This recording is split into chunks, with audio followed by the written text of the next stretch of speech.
Some betrayals come from enemies, but the worst ones come from the people you trust the most. This happened when I was a university student, and even now, years later, I still remember every detail of that night. Back then, I was in my second year of college. Life was simple: classes during the day, cheap food, late night studying or hanging out with friends. I shared an apartment with my best friend Kirill. We had known each other since school. We trusted each other with everything. Same university, same apartment, same group of friends, and eventually, the same girl. Her name was Alina. She joined our program during the first semester. She wasn't the loudest person in the room, but people noticed her immediately. She had this energy, the kind that makes everyone around her feel comfortable. She laughed easily. She talked to everyone. Professors liked her. Students liked her. And I fell for her almost immediately. The problem was, I never had the courage to tell her, but I did tell someone else. One evening, Kirill and I were sitting in the kitchen of our apartment. We were drinking tea and talking about random things when I mentioned her. "I think I like someone," I said. Kirill smirked. "Who?" When I told him it was Alina, he just nodded and didn't say much. At the time, I didn't think anything of it. But a few weeks later, things started to change. Kirill began spending more time around her. They sat together in lectures. They walked together after class. Sometimes they disappeared for hours and came back laughing. At first, I told myself I was imagining things. But then, one afternoon, I saw them outside the university building. They were holding hands. A week later, they officially started dating. I wish I could say I handled it maturely, but the truth is, it hurt. A lot. Not only because I liked her, but because he knew that. Still, he was my best friend. I told myself I had no right to be angry. After all, I had never told her how I felt. So I tried to move on. Their relationship lasted almost a year. During that time, I watched them become one of those couples everyone knows on campus. They studied together, went to parties together, posted photos together. Sometimes we even hung out as a group, the three of us. And every time, I felt like the third wheel in my own life. Then suddenly, everything changed. They broke up. Kirill didn't go into details. He just said they were arguing too much and it wasn't working anymore. Alina looked completely different after the breakup. She became quieter, more distant. She stopped laughing as much. One day after class, I decided to talk to her. We sat outside the university with coffee and just talked. At first about school, then about life, then about everything. Weeks passed, and we started spending more time together.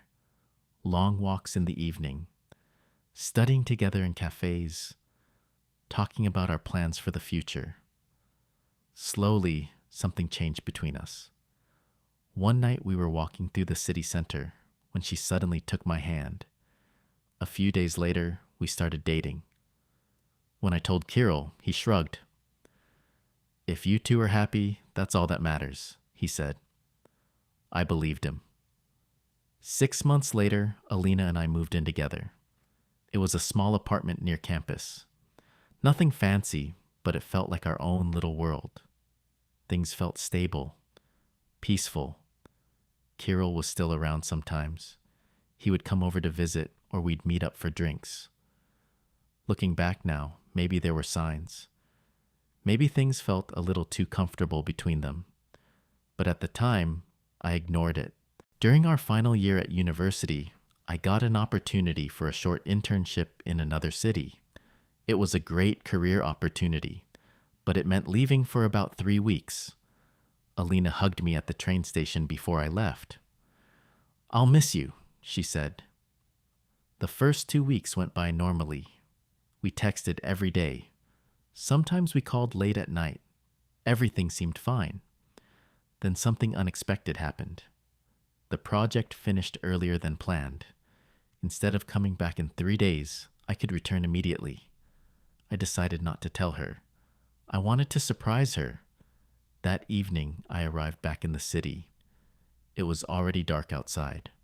I took a taxi from the station, and 20 minutes later, I was standing in front of our apartment building. I remember feeling excited. I imagined her face when she saw me. When I opened the apartment door, the lights were on. That was the first strange thing. It was late. I stepped inside quietly. Then I heard voices and laughter. For a moment, I thought maybe she had friends over. But as I walked down the hallway, something felt wrong. The bedroom door was slightly open. I took one more step and looked inside. What I saw in that moment is something I will never forget. On the bed were two people, Alina and Kirill. For a second, my brain refused to understand what I was seeing. Everything went completely silent. Alina noticed me first. Her face turned pale instantly. Kirill turned his head a moment later. None of us spoke. We just stared at each other. Three people standing in the ruins of trust. I don't know how long that moment lasted. Maybe 5 seconds. Maybe 10, but it felt like forever. Then I slowly closed the door. I didn't shout. I didn't argue. I didn't ask questions. I just closed the door. I walked out of the apartment, down the stairs, out into the night. Only when I reached the street did I realize my hands were shaking. My phone started ringing almost immediately. First Alina, then Kirill, again and again. I didn't answer. That night I walked around the city for hours, and the strangest thought kept repeating in my mind. Not that she cheated, not that it was my best friend, but that somewhere deep down, I had always known something was wrong. The next day I went back to the apartment while no one was there. I packed my things, and I left. I never spoke to Kirill again. Alina tried to contact me for months.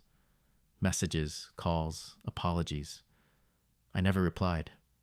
Years have passed since then, and sometimes I still think about that night. Not the moment I saw them, but the moment just before. The second when I was standing in the hallway, before I opened the door, because that was the last second of my old life. The last second when I still believed I could trust them